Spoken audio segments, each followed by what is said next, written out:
how bad that is. Why? Like so some people will believe inflation is necessary for productive economy. And if you want to do first principles, why? And get their belief behind, because it's just a belief.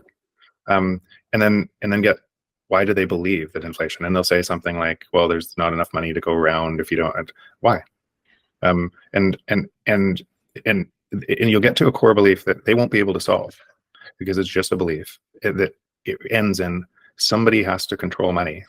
It ends up in a control system, and it has to be a control system. And then on top of that, ask who wins and who loses by that manipulation of money. And they will hopefully see in themselves that there is no winner in the manipulation of money in the long term. It pulls us all apart because it's based on a system of extraction. Okay, that brings us back to the beginning of our talk, because what you just said is like, okay, in a true free market, prices fall to the marginal cost of production. If that's not happening, and that's a very profound statement, I'd invite anyone to really take their time to like understand it. It took me 4 years, so I understand it. It takes time to like really, really understand the depth of that. But if that's a universal truth, and we're not living by that truth, because prices aren't falling right now. Everything's constantly going up in price. That's what we observe in the real world, right? So if that's what's happening, then we're not living by a universal truth or a universal principle. We're living by someone's distortion. I say someone, we are all they. There's no one to blame. This is a system problem. But that means that we're not living by a universal truth right now in the fiat reality. We're living by a perception or a distorted universal truths through money. Like money manipulation has enabled the system that we're in. And so in order to really get out of that system, we need to choose a system that is outside of that system, literally. And that's really Bitcoin. And that's and that was the paradox for me in finding Bitcoin, and then put pressure testing Bitcoin in the same version, in the same vein. Could this actually be a resolve to this dilemma the world faces? This we've always lived in this extractive economy, and for windows of time, it looked less extractive for certain regions of the world. In fact, the U.S. Was created out of we're breaking away and having individual rights and freedoms.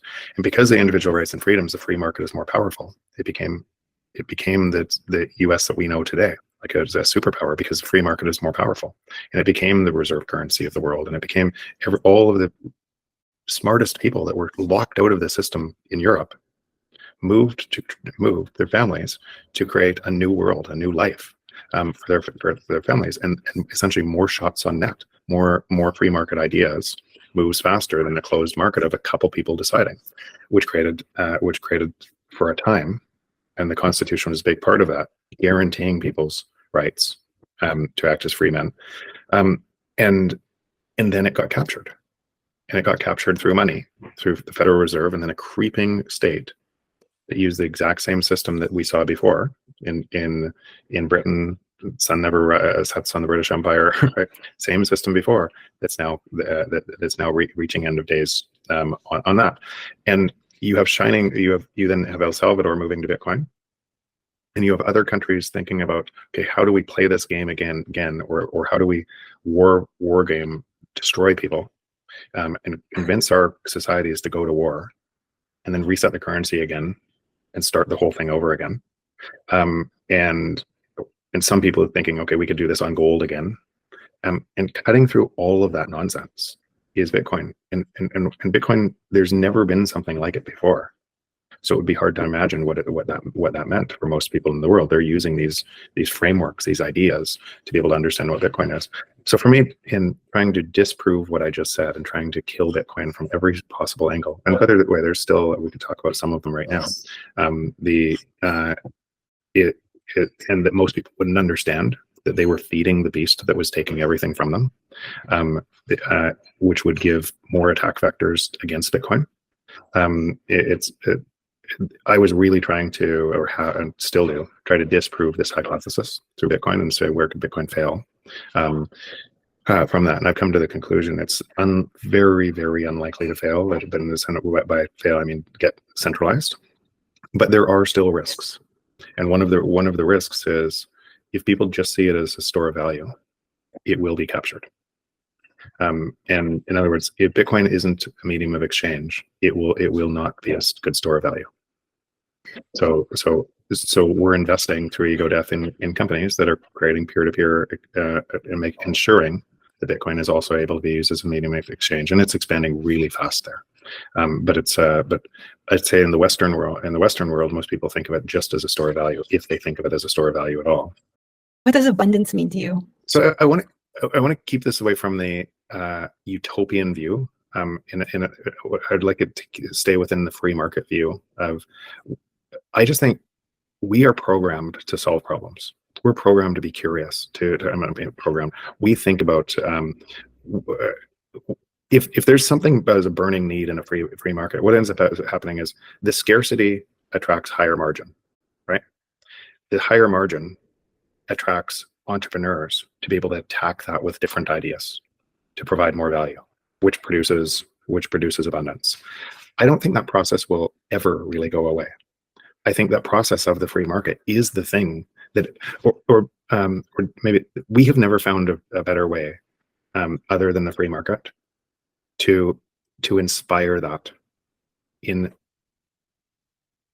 billions of people in service of other people, because it's a force for good, because your work has to provide more value than what came before, or it fails.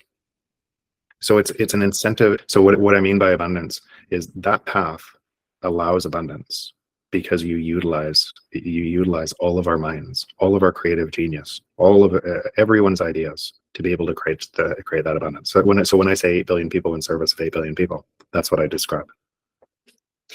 It's so powerful. And then you add like the exponential progress of technology on top of that. And I don't know, I guess some people said to me, what are we going to do once we don't have jobs anymore? Because AI enslaves us in the fiat system, but it frees us in Bitcoin. And so what do you do when what do you do with your free time right now? What do you do? What do you like to do on vacation? What do you like to, you probably create things. You probably make art. You probably do I don't know, you're like maybe an entrepreneur. What would you do for free if money weren't a problem?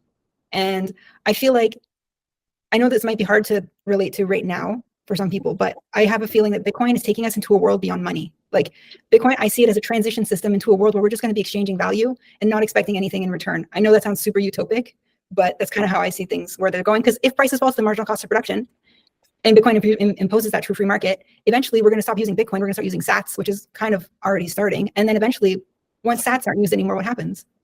Yeah. So, and again, these are hard concepts to understand from the existing system, because when somebody's asking, it's really hard for people to hold two coherent thoughts independently in their head and then challenge what happens in the existing system and the new system. So that's would be really difficult. So what ends up happening then is they blur them. When they take, how do I make enough money to be able to pay for things in this new system? And they'll think all the prices are the same. But the prices aren't the same at all. Everything has dropped so profoundly that things turn into the air you're breathing right now. And so you have to ask somebody, why don't you pay for air? It's the most valuable thing in your life. Why don't you pay for it? You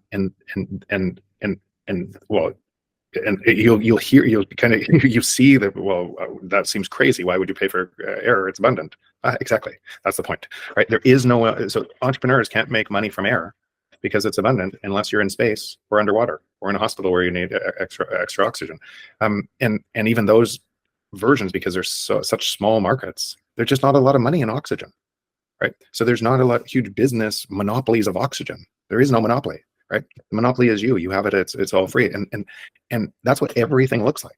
Everything looks like that in time in this. So why don't you pay for air?